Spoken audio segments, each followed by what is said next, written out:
I picked up a research report that is available, and I'm going to discuss the highlights of that report. And finally, I'll just take 2 slides in showing you what my company, Heigher Education, does in that space. We are not fully there. We are in the process of getting there. All right? So the research that I picked up was, before I get into the research, I saw educators as 2 different category of people. One is the academia, or the professors, the lecturers who actually deliver education. Administrators would involve the government, who are part of, who operate the education space at the public domain, and then the management principals. And I've also included this last 3-letter word, CIOs. And I'll tell you why the CIO came there. So the research that I picked up was the future of higher education, how technology impacts higher education. This was done by the Economist Group, one of the largest research companies in the world. So they have surveyed 289 professionals. Of course, more of them were from the United States of America, who were the early adapters of technology in education. And then we do have a representation from Asia Pacific as well. So it would be a global scenario. Probably we've also started feeling the pulse here. Now, broadly, this is what the research summed up. Technology has had and will continue to have a significant impact on higher education. And 63% of the people polled mentioned and attested this. He says that technology will be the core differentiator in the days to come. Online learning, we've all heard from many people, is the way forward. The corporate academic partnerships, the institution-industry partnerships, will also identify technology as a key player. And last but not the least, technology, or rather higher education is responding to globalization. Yeah? So a lot of universities are now having campuses abroad, offering online programs. And I will show you there are the future to it as well. Okay. These are some positive indicators that the research found. Of course, they say 52% of the people polled said online collaboration tools would make the greatest contributor in improving quality. Yeah? And the other 48% said that dynamic delivery of content and software that supports self-paced learning will make the difference. The other highlights were advanced technologies will allow greater specialization in the curriculum aspect. And the next, which is a little different, which is diversification. It says a lot of interdisciplinary majors.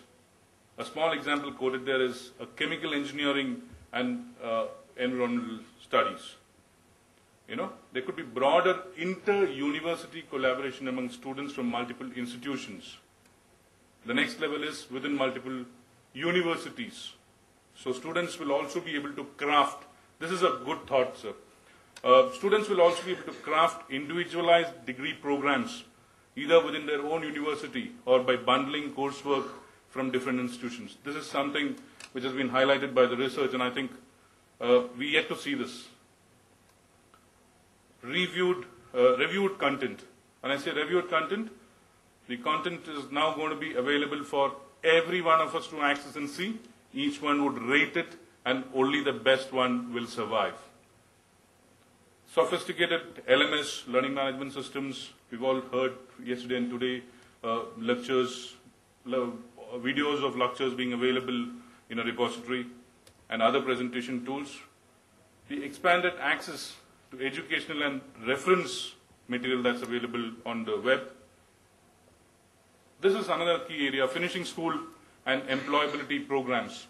I just want to highlight a small issue here. 40% of the people polled said online collaboration tools would make the greatest contributor in improving quality. So students will also be able to craft, this is a good thought, sir. Students will also be able to craft individualized degree programs, either within their own university or by bundling coursework from different institutions. The next level is within multiple universities. So one of our panelists just mentioned what was there in the news yesterday. What this country needs is employability to be addressed at the institution level.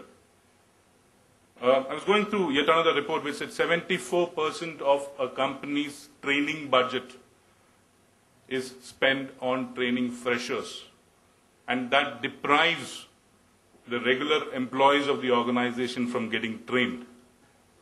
You know, this is grave.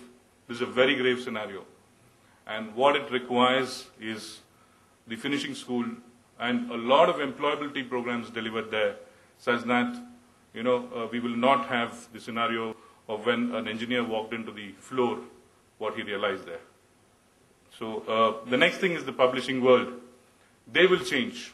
The content will change from books to digital, and digital to dynamic digital. It will be changing every day. Online, in fact, this is yet another thing. I have not put that point here. They're saying the use of the wiki and a lot of other materials would come down, and online gaming and simulation will increase. The use of online gaming and simulation will increase, and that's probably, you heard a company being rolled out just day before yesterday. Faculty members, administrators, and CIOs are also exploring how web applications and free applications that's available can be used to fight this scenario. So that's a positive note. Some quotes: the rise of online peer review may mean that some text exists exclusively in the virtual form. This, I just explained it to you. This is attested by Linda, CIO of the University of Melbourne. Teaching will become more outcome-based. I heard a lot of this, performance-based, and student-centric. And to be truly transformative, instructional paradigms will have to shift. Instead of focusing on memorization, they will have to focus on application of knowledge in specific areas. Students need to feel that they can plot their own academic path. This is probably going to be the way technology will lead education. I'm throwing up all this because these are things that will impact the planning and the preparedness that the educators will need to bring into themselves. If a student wants to, they should be allowed to take the final exam on the first day of the school and get credit for that portion of the course they have passed. If they answer 80% of the test correctly, for example, testing software would identify the issues behind the 20% of the wrong answers and focus student attention on those areas instead. So this is, he had also made a mention of, assessment tools which will throw up areas of concern. And those that have been attended to, one is strong and need not be revisited. So the duplication could be avoided. It is very strongly put across saying that on the day one, 80% of the examination can be passed. Yeah? How realistic it is, we still do not know. Technology allows students to become much more engaged in constructing their own knowledge. Yeah? This is yet another thing. Moving a little fast. Professor's role will move from instructor to mentor. These were all coming up from the various heads of institutions who were surveyed in this process. Homework, quizzes, and projects will have to be designed in such a way as to require genuine thoughtfulness on the part of the student. That paradigm shift offers enormous potential for advancing quality. The challenges, yes, cost, technology going obsolete, insufficient resources. Now, while we're saying all these resources could be funds, could be trainers, technology-enabled trainers, instructional design staff to create the kind of content that we really require. One of the suggestions that came about was the tenure and the promotions within the organization. Actually, the culture of the organization itself needs to make a shift. It has to be, again, technology-focused. So those who are going to adopt would grow faster, was a suggestion that was thrown up. Yeah, of course, we've discussed this. Cheating, use of unethical methods, then distractibility.